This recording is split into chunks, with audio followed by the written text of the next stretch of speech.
The invisible guest. Wait, she's the heiress. The room fell silent, the kind of silence that makes you forget to breathe.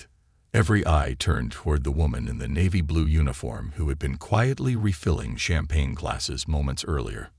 The one they'd all ignored, whispered about, or worse, mocked. But before we get there, let's rewind. 2 moments earlier. It was 4:58 a.m. when Clara Dawson's alarm rang. Not a second later or earlier, just as she liked it. The morning was still sleeping, but Clara was already wide awake.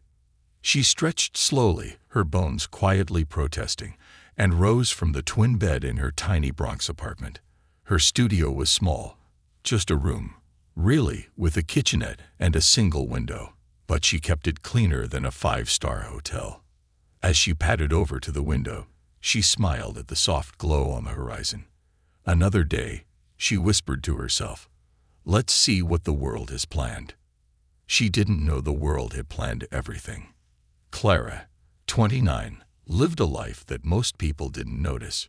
She was one of those people you walk past on the street, the one polishing brass railings outside banks, the one quietly mopping floors after business hours, the woman fixing the flower arrangements before the wedding guests arrive.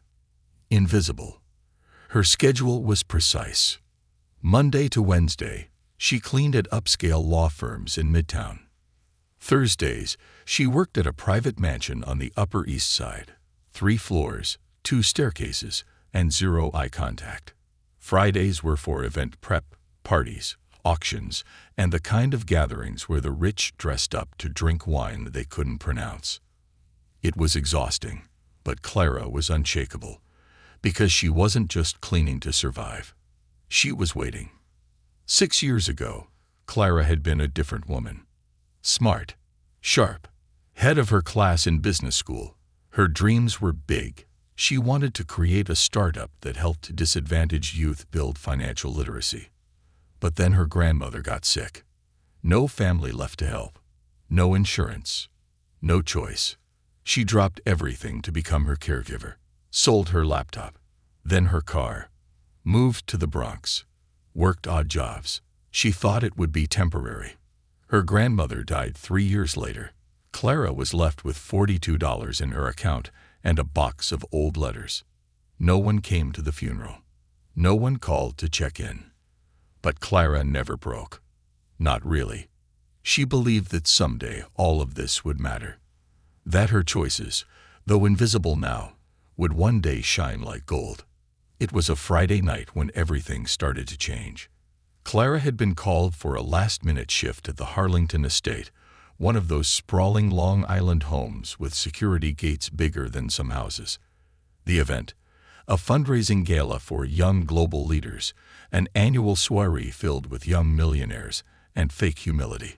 Clara wore her black service uniform and kept her eyes down, like always. She wasn't new to this. She knew the rules. Stay quiet. Don't engage. Be efficient. Be invisible. But that night, something was different. She was assigned to clean the upstairs guest lounge. A strange task, since guests weren't supposed to be up there. Still, Clara followed orders. She moved quickly, spraying and wiping down the polished surfaces. As she bent to clean a mirrored coffee table, she heard footsteps. Laughter. Loud, snobby, unfiltered laughter. Seriously, the help is everywhere tonight. I swear, if one of them breathes near my caviar, I'm suing. 3 people entered the lounge without noticing her. A woman in a glittering silver dress sat dramatically on the arm of a velvet chair. I mean, come on, who even are these people? I caught one of them humming while scrubbing. So uncultured. The man beside her sipped wine. They don't have dreams. They just work. Crawl out of their holes, mop a floor, disappear. Clara straightened up, expression calm. She was used to this kind of talk. But then came a voice she recognized. Mason Beckett. Young, ruthless, charming, and absurdly rich. One of the faces of the Harlington Gala and a regular guest at the mansion she cleaned on Thursdays. I don't know why we pretend they're people, Mason said, laughing. They're just scenery, like the curtains. And then he looked right at her. Oh, hey, he said, smirking. You missed a spot. Clara froze. Slowly, she turned back toward the table. The woman in the silver dress let out a mock gasp. Wait, you can talk. Laughter exploded from the group. Clara finished wiping the surface, placed the cloth back in her apron, and quietly made her way to the door. You forgot to bow. Mason shouted after her. Isn't that what peasants do? As the door clicked behind her, Clara's heart thudded, not with shame, but with something colder. Resolve. Back at home, she sat by the window and opened the box of old letters her grandmother had left behind. She'd read them 100 times. But that night, she noticed something. An envelope she'd never opened. The handwriting was elegant. The address said, Zurich, Switzerland. Confused, she pulled out the letter. To my darling Clara, if you are reading this, then I am gone. But there is something you must know. Our family has more history than you realize. Your great-grandfather, Julius Dawson, left behind a legacy that was hidden to protect you. In Zurich, there is a man named Otto Lindholm. He's the trustee of your inheritance. Yes, inheritance. This is not a fantasy. This is your birthright. You must go. When the time is right, follow the enclosed instructions. And never, ever doubt who you are. With all my love, Grandma Anna. Clara blinked, then reached into the box again. There was a small, black notebook. Inside, detailed steps, phone numbers, and legal instructions. She wasn't sure what it meant. Not yet. But she was sure of one thing. Her days of invisibility were numbered. A mysterious CAL. 3 days later, Clara got a call from a man with a soft Swiss accent. Ms. Dawson, I represent the Lindholm Trust. We believe it is time to activate the legacy your grandmother prepared. Clara's hands trembled. What legacy? There was a pause on the line. Your controlling interest in Dawson Lindholm Ventures, currently valued at $6.4 billion. Back to DEPRECN tonight. So when Clara entered the Harlington estate tonight, 2 months after the gala where she was mocked, she didn't come through the staff entrance. She arrived in a black Rolls-Royce, wearing a deep burgundy gown, hair swept into a classic updo. Elegant, calm, quietly lethal. As she walked through the grand ballroom, heads turned. Even Mason Beckett choked on his champagne. No way, he muttered to his friend. That's the cleaning girl. No one dared approach her at first. She radiated a different energy now. The host finally gathered the courage. Miss Dawson, we're honored. We didn't know you would grace us with your presence. Clara's smile was soft. Oh, I've graced these halls before, just in a different uniform. She turned and locked eyes with Mason. His face turned pale. Clara didn't gloat. She didn't mock. She simply said, I believe you missed a spot.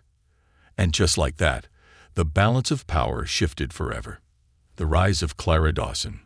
For 3 full seconds, the grand ballroom of the Harlington estate stood in stunned silence.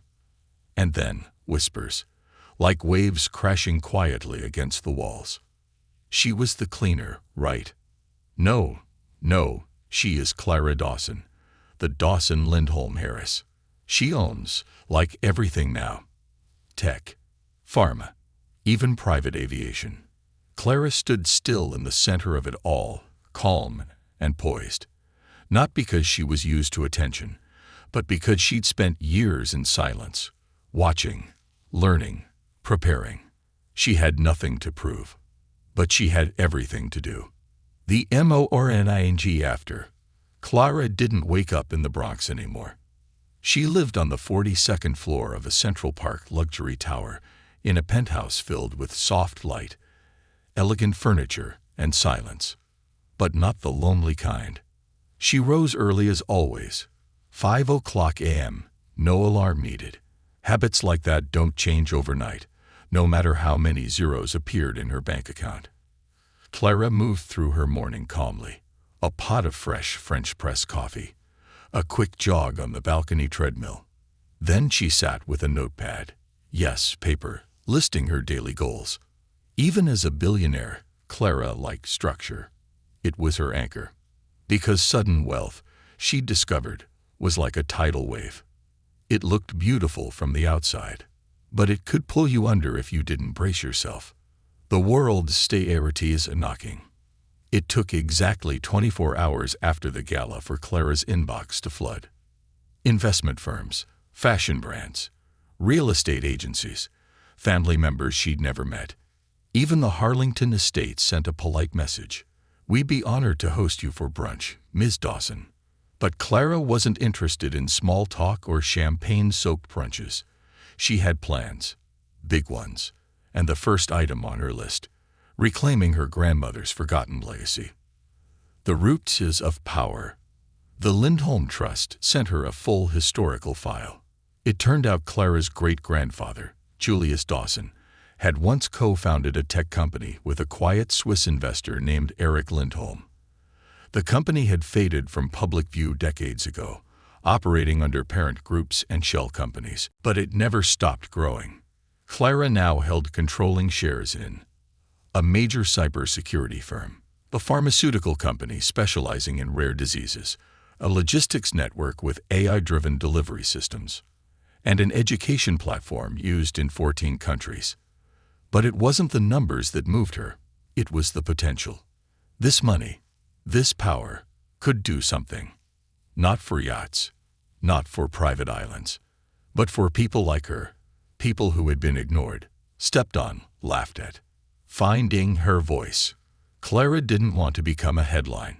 She didn't hire a PR firm. She didn't sit for magazine interviews. Instead, she went quiet. She formed her own foundation, the Dawson Initiative.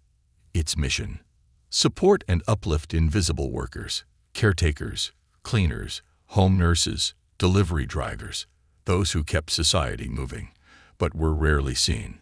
She started small. Quiet grants, anonymous donations, no press. But then something strange happened. People noticed. The interviewing thing. It was supposed to be a private call.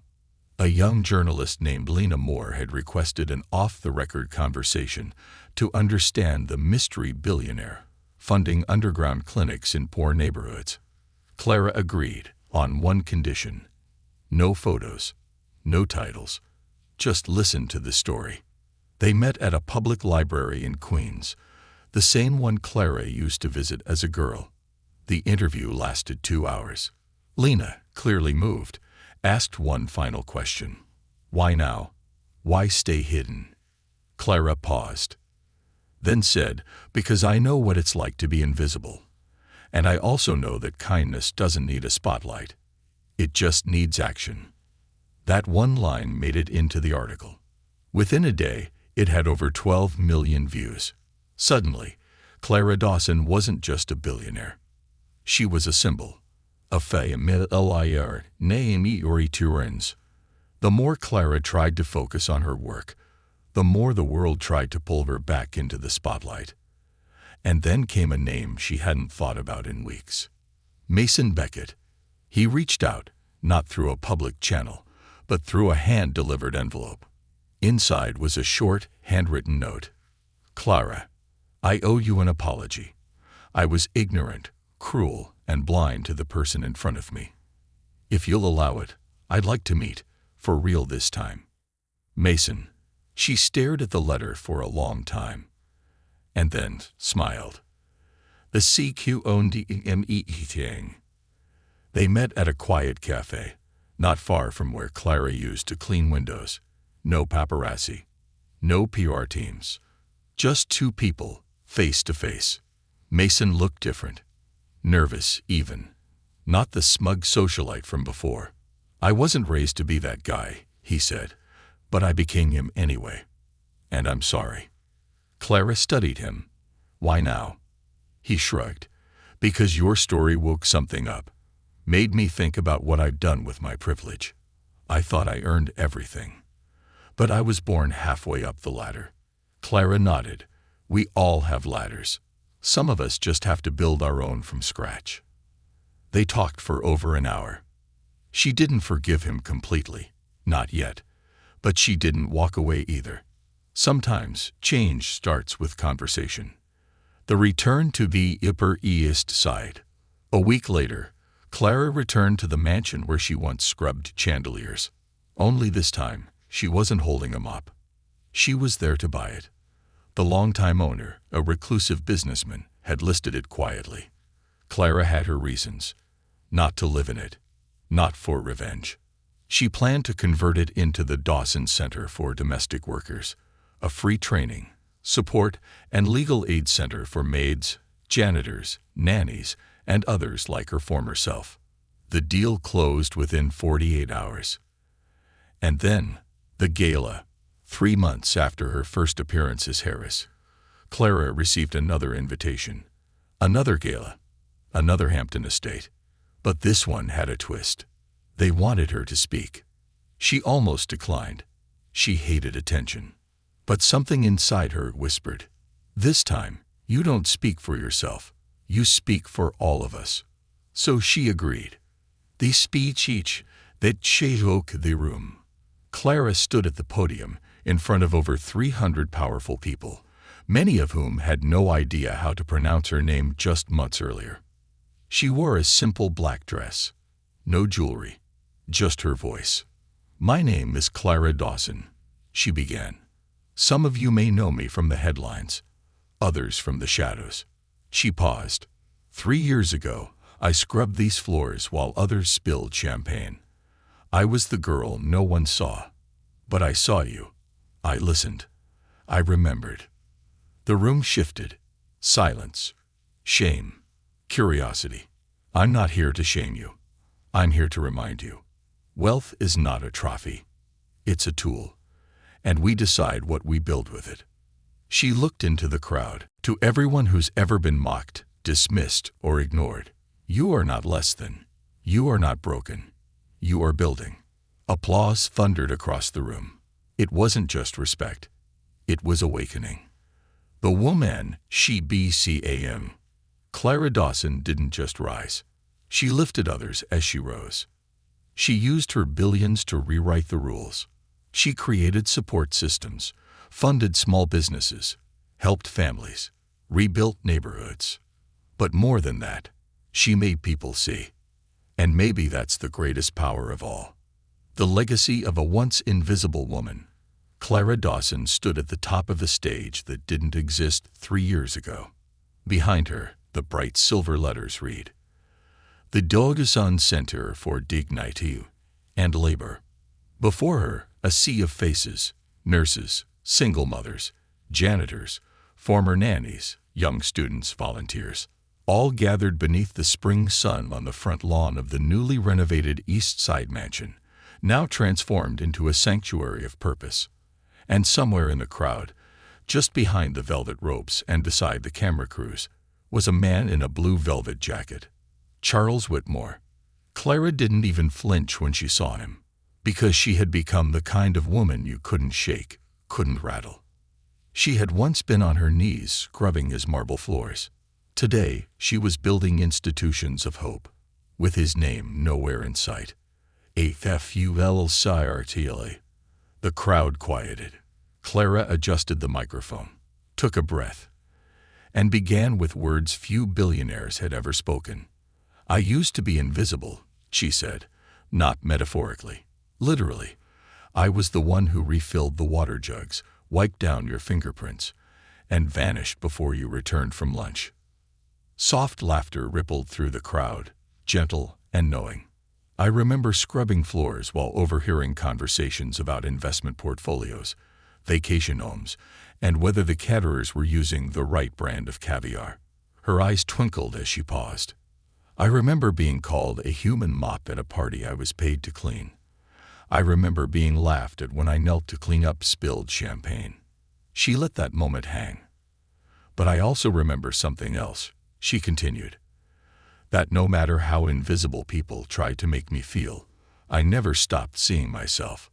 Aduriam, rootd in dignity, Clara's voice grew steady. This building behind me used to be a mansion. For one man. Now it belongs to thousands. Every floor is a promise. Job training, legal defense, mental health care, child care support, caregiver rest stations. No gatekeeping, no red tape, no billion-dollar PR machine. The crowd erupted into applause. Because it's not charity. It's justice. And with that, the ribbon was cut. The Dawson Center officially opened its doors. Wages peers in powered we are fuel rooms. Over the next months, Clara's work sent shockwaves through elite circles. She wasn't just a new billionaire. She was a threat to the quiet comfort of those who thought they'd never be questioned. Because Clara didn't host galas with ice sculptures and piano music. She met with school custodians to improve their wages. She funded tech scholarships for immigrant mothers learning to code after midnight. She rewrote the fine print of every company she inherited, banning unpaid internships, raising minimum wages, and adding free healthcare access for frontline workers. Wall Street called it disruptive. Clara called it fair. The INTRVIUW they he a world. 6 months later, Clara finally agreed to a full interview. Not with a luxury magazine, not with a glossy TV show, but with Lena Moore, the same journalist who once met her at a Queens library. The interview aired globally under the title, Clara Dawson, What Billionaires Should Actually Be Doing. Millions tuned in to see the woman who refused to wear a Rolex, who wore her grandmother's necklace instead. The woman who chose a public school board seat over a Fortune 500 directorship. One line stood out. Wealth doesn't impress me, but kindness, empathy, someone who listens to the janitor before making decisions. That's power. That's legacy. The world listened, and something began to shift. From past. One evening, while sorting through her grandmother's old belongings, Clara discovered a sealed envelope marked, to be opened when you finally see yourself. Inside was a photograph. A 7-year-old Clara sitting on the front steps of a small house, holding a mop like a microphone. Scribbled on the back, "You've always had it in you. Now the world just has to catch up." Tears stung her eyes, not from sadness, but from recognition. A familiar face returns. A month after the center opened, Clara spotted a new volunteer, wearing jeans, carrying a box of donated books. Quiet. It was Mason Beckett. He had been volunteering anonymously under a different name for 3 weeks. "I didn't come here to be seen," he said. "I came here to help." Clara nodded. "Then let's get to work." No grand forgiveness, no dramatic reunion, just purpose, shared. One final invitation. Clara received a gold-trimmed envelope one afternoon, an invite to the Global Wealth and Innovation Forum, the same one that had once ignored her grant proposals when she was broke, the same one that invited Charles Whitmore to speak year after year. The host had scribbled a note, "Would be honored if you delivered the keynote this time. The world needs your voice." Clara laughed, and then she said yes. The final speech. On a warm summer night in Geneva, Clara Dawson stood before the wealthiest people on the planet. No script, no teleprompter, just truth. "I've sat on both sides of the table. I've cleaned crumbs you dropped without thinking. I've seen how little eye contact some of you make with the people who carry your trays. Some shifted uncomfortably. I don't hate wealth. I hate waste. Waste of potential. Waste of compassion. Waste of opportunity." She leaned forward. "The greatest return on investment isn't found in stocks or crypto. It's found in paying your cleaners a living wage, giving your delivery driver a scholarship, letting your office janitor pick up their child without risking their job." Silence, then thunderous applause. She ended with one line. A legacy isn't what you leave behind when you're gone. It's what you build while you're still invisible. Epilogue. The woman who saw the invisible. Clara never chased the spotlight, but the spotlight followed her anyway. Not because she was glamorous, not because she was loud, but because she meant something. She reminded people of the quiet strength it takes to rise with dignity when the world tries to keep you small. And long after the headlines faded, her impact remained. Single moms who became CEOs, cleaners who became homeowners, students who became scientists, because someone believed in them before the world did. She became a legend, not because she had billions, but because she saw value, real value, in people who had been ignored for too long. And that's the kind of wealth no one can measure. If this story touched you, tell us in the comments. Have you ever been underestimated, ignored, treated like your voice didn't matter? Remember this: the person scrubbing your floor today might own the building tomorrow. Not through magic, but through grit, love, and unwavering self-worth. Subscribe for more stories that remind us. Every person has a story, and every story matters.